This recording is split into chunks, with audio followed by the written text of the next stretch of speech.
നമുക്ക് കഞ്ഞിക്ക് നിവർത്തിയില്ല, നമ്മൾ കണ്ടവൻ്റെ കൽപ്പാത്രം തേച്ച് ജീവിക്കണം. അപ്പോൾ ഇതൊരു പ്രതീക്ഷ ഉണ്ടായിരുന്നു. സർക്കാരിനെ കുറിച്ച് വേറെ അഴിമതി ആരോപണങ്ങളുമില്ല. ഈ പ്രതിപക്ഷവും BJP ഒക്കെ പറയുന്ന പോലെ ഒരു അഴിമതി ആരോപണമില്ല. കേന്ദ്രത്തിൽ നിന്ന് അതിന് കൊടുത്താൽ തന്നെ അത് കൈകാര്യം ചെയ്യാനുള്ള കഴിവ് ഇവർക്കില്ല. അവർക്ക് അവരുടെ കാര്യം മുന്നോട്ട് കൊണ്ടുപോകും, അല്ല അവരുടെ രാഷ്ട്രീയം വളർത്തുന്നത് മാത്രമേ ഉള്ളൂ. പിണറായിയെ പറ്റി പറയുന്നത് മോളെ പറ്റിയും പറയുന്ന ആളേക്ക് ലജ്ജ തോന്നും. ഞാനും കമ്മ്യൂണിസ്റ്റുകാരനാണ്.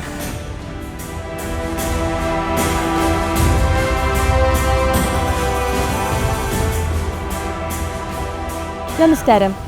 ഇടതു സർക്കാരിൻ്റെ ഭരണം ഏകദേശം 10 വർഷത്തോടടുക്കുകയാണ്.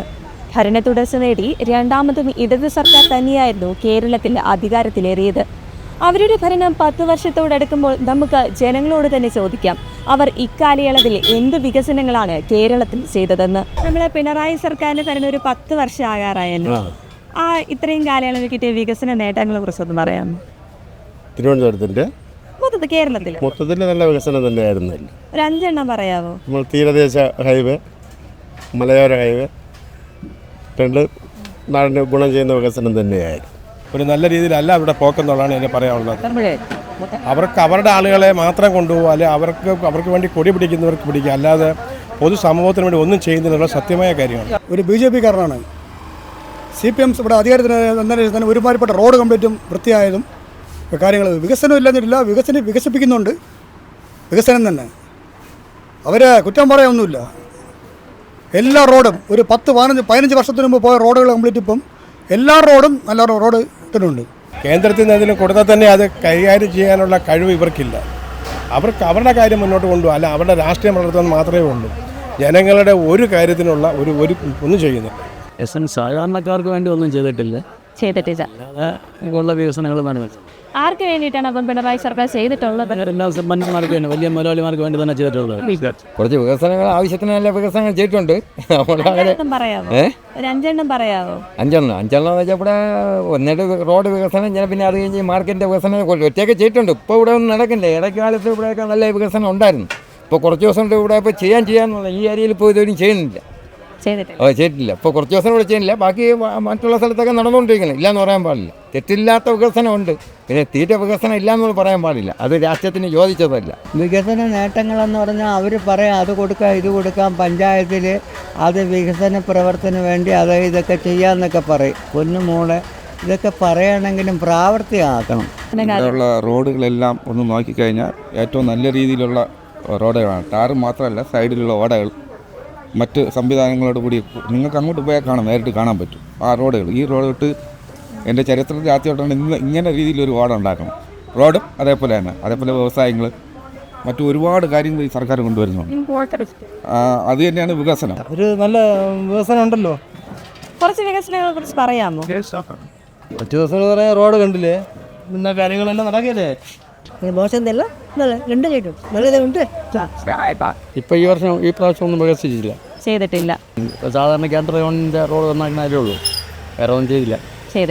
എന്തൊരു വികസിച്ചെന്ന് കേട്ടാൽ അവരുടെ ഇത് തന്നെ എന്തൊരു വികസിക്കും. ഇവിടെ കച്ചവടം പോയി, നശിച്ചു പോയി, ഇത്ര തന്നെ. വേറെ ഒന്നും പറയാം. ഈ കാണുന്ന നല്ല വികസനം. എന്തിനാണ് വികസനം? ഒരു വികസനം അന്ന് ഇരിക്കും പോലെ തന്നെ ഇന്ന് ഇരിക്കുന്നത്. വലിയ മാറ്റങ്ങളൊന്നുമില്ല. എന്തിനാണ് വികസനം? ഓരോ ദിവസം പോകുന്തോറും കടങ്ങൾ കൂടി വരുന്ന, അതിലെ ഒരു വികസനമൊന്നുമില്ല. ഒരു കച്ചവടത്തിനായിരുന്നാലും ശരി, ഒരു തൊഴിൽ മേഖലയിലായാലും ശരി, എല്ലാത്തിലും ഒരു മുന്നേറ്റമില്ല. എല്ലാ സർക്കാർ ആശുപത്രിയും സ്കൂള് എല്ലാം നല്ല വികസനത്തിൻ്റെ ഭാഗം. ഇപ്പോൾ സർക്കാർ ഹോസ്പിറ്റലൊക്കെ വികസനം വന്നു. എന്തുകൊണ്ടായിരിക്കും പിണറായി വിജയൻ ഒരു അസുഖം വരുമ്പോൾ അങ്ങ് അമേരിക്കയിൽ പോകാനുള്ള കാരണം? അത് നേതാക്കളല്ലേ, നേതാക്കളുണ്ടെങ്കിൽ നമ്മളെ ഭരിക്കാൻ ഉണ്ടാവുകയുള്ളൂ. അപ്പോൾ ഇവിടുത്തെ വേണ്ട ഡോക്ടർമാർ പാവപ്പെട്ടവന് ഗുണം ചെയ്യുന്ന ആശുപത്രി ഇവിടെ ഉണ്ട്. ഇനി പിണറായിയെ പോലെ അവരും അമേരിക്കയിൽ പോകും. ഇന്ന പാർട്ടി ഉദ്ദേശം പറയല്ല, ഞാൻ കറകളഞ്ഞൊരു BJP കാരനാണ്. അവർ കുറ്റം പറയുന്നതല്ല, ഇതാണ് നടന്ന സംഭവം. വികസനം തന്നെ, വികസനം ഇല്ലാഞ്ഞിട്ടൊന്നുമല്ല. കോൺഗ്രസ്സുകാരന്മാരെ പോലെ വികസനം വർദ്ധിപ്പിച്ചിട്ടില്ല. വികസനം തന്നെ, എല്ലായിടത്തും വികസനം തന്നെ. അടുത്തത് അവർ തന്നെ വരും, തർക്കമേ ഇല്ല. ഒരു ജനങ്ങൾക്ക് പെൻഷനും കാര്യങ്ങളും കൃത്യമായി കിട്ടുന്നുണ്ട്. സർക്കാരിനെ കുറിച്ച് വേറെ അഴിമതി ആരോപണങ്ങളുമില്ല. ഈ പ്രതിപക്ഷവും BJP ഒക്കെ പറയുന്ന പോലെ ഒരു അഴിമതി ആരോപണമില്ല. നല്ല ഭരണമാണ്. അടുത്തത് അവർ തന്നെ വരും. 100% അവർ തന്നെ വരും. വികസന നേട്ടങ്ങൾ ഇല്ല, നേട്ടങ്ങൾ ഉണ്ട്. ഇതേ രീതിയിലുള്ള വികസനങ്ങളൊക്കെ ഉണ്ട്. 10 വർഷത്തിനിടയ്ക്ക് ഒരു 2-3 കാര്യങ്ങൾ പറയാമോ അവർ ചെയ്ത കാര്യങ്ങൾ? 10 വർഷത്തിനിടയ്ക്ക് ഈ ക്ഷേമ പെൻഷൻ അങ്ങനെയുള്ള കുറേ കാര്യങ്ങൾ ചെയ്യുന്നുണ്ട്. പക്ഷെ അതിൽ പലർക്കും മുടങ്ങി കിടക്കുകയാണെന്ന് ഒരു ആരോപണം ഉണ്ടല്ലോ ഇപ്പോൾ. ഇത് സ്വാഭാവികമാണല്ലോ. അവർ ഏത് പാർട്ടിയായാലും ഭരിക്കുന്ന പാർട്ടിക്കെതിരെ ഉണ്ടാകുന്നത് സ്വാഭാവികമായിട്ടുള്ള അത് തന്നെയാണ് ഇവിടെ സംഭവിച്ചത്. ക്ഷേമ പെൻഷൻ അല്ലാതെ വേറെ എന്ത് വികസന പ്രവർത്തനം ഉണ്ടായിട്ടുള്ള? വികസനമായിട്ട് നമ്മൾ ഈ ചാലയെ സംബന്ധിച്ച് വലിയ വികസനമൊന്നുമില്ല. ഈ പണി നടന്നിട്ട് ഇപ്പോൾ 2 കൊല്ലം ആവാറായി. ഇതുവരെ പൂർത്തിയായിട്ടില്ല. അത് പൂർത്തിയാവും സ്മാർട്ട് സിറ്റിയിൽ ഉൾപ്പെടുത്തി ചെയ്തുകൊണ്ടിരിക്കുകയാണ്. അത് ഇതുവരെ പൂർത്തിയായില്ല. അതിൻ്റെ ഒരു ഇത് നമുക്ക് ഇവിടെ എന്തായാലും ഉണ്ട്. ഇത്രയും കച്ചവടവും കുറഞ്ഞിട്ടുണ്ട്. കച്ചവടവും വളരെ ഇതായിട്ടാണ് പോണത്. അങ്ങനെ ഒരു ബുദ്ധിമുട്ട് ചാലക്കരയെ സംബന്ധിച്ച് എല്ലാവർക്കും ഉണ്ട്. അത് ഭരണമായിട്ടാണോ എന്ന് പറയാൻ പറ്റില്ല. ഉണ്ടായിട്ടില്ല. കാരണം അവിടെ ഇതുപോലെ ചെയ്താൽ കിട്ടായി ഒരു ജോലി ഇതുവരെയും തീർന്നിട്ടില്ല. ഈ അട്ടക്കുളങ്ങര ബൈപ്പാസ് എന്തായി പകുതിയിൽ കിടക്കുകയാണ്. ഈ ചാല ബസാറിലുള്ളത് അങ്ങനെ പകുതിയിലെല്ലാം പകുതിയിൽ കിടക്കുകയാണ്. വികസനം എന്ന് പറഞ്ഞാൽ ഒന്നും നല്ല രീതിയിൽ ചെയ്തിട്ടില്ല ഇതുവരെ. പാവങ്ങൾക്ക് നല്ല രീതിയിൽ തന്നെയാണ് പോകുന്നത്. അതായത് പെൻഷനും കാര്യങ്ങളും എല്ലാം പിടിച്ച് ഇത്രയും ബുദ്ധിമുട്ടായിട്ട് അവർ നല്ല രീതിയിൽ തന്നെ പിടിച്ചും കാര്യങ്ങളെല്ലാം കൊടുത്തുകൊണ്ടിരിക്കുന്നു. ഇപ്പോഴും അതുപോലെ തന്നെ ഞാനും അത് മേടിക്കുന്ന ഒരു വ്യക്തിയാണ്.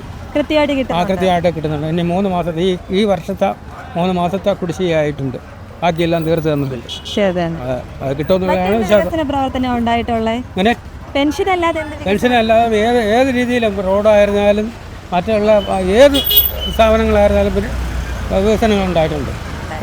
നല്ല പിന്നെ പെൻഷൻ പക്ഷെ പലർക്കും കിട്ടുന്നില്ല എന്നുള്ളൊരു ആരോപണം ഉയരുന്നില്ല. കഴിഞ്ഞ 10 വർഷത്തുള്ള വികസനമല്ലേ കേട്ടോ. അതിൻ്റെ മുമ്പേ ഒരു 1.5 വർഷത്തെ 600 രൂപയുള്ള പെൻഷൻ കൊടുത്തിട്ടില്ല. അതാരാണ് കൊടുക്കാനുള്ളത്? UDF അല്ലേ. അത് വന്ന് ഈ സർക്കാരല്ലേ കൊടുത്തത്. അപ്പോൾ ഈ സർക്കാരിന് അഭിനന്ദനം പറയണ്ടേ. നമ്മളെ കൊണ്ട് ഒരു വയസ്സായവർക്ക് 100 രൂപ കൊടുക്കാൻ പറ്റുമോ? ഒരു മാസം കൊടുക്കും, ചിലപ്പോൾ 2 മാസം കൊടുക്കും. ഇപ്പം 10 മാസത്തെ 2 മാസമല്ലേ ഇത് കുറവ് വന്നിട്ടുള്ളത്. നമ്മൾ 100 രൂപ ഒരു വയസ്സായവർക്ക് എത്ര ദിവസം കൊടുക്കും പറയും? നിങ്ങൾ കൊടുക്കും? കൊടുക്കാൻ ബുദ്ധിമുട്ടായിരുന്നു. സർക്കാർ കൊടുക്കുകയല്ലാണ്. വേറെ ഏത് സംസ്ഥാനത്താണ് അത് ചെയ്യുന്നത് അല്ലേ? അതിൻ്റെ ഏറ്റവും വലിയ വികസനം. ഈ സർക്കാർ വീണ്ടും വരുമോന്നാണ് ചോദ്യം. ഈ സർക്കാർ തന്നെ വരും. എന്നുവെച്ചാൽ പാവപ്പെട്ടവർക്ക് പെൻഷൻ ഇല്ല.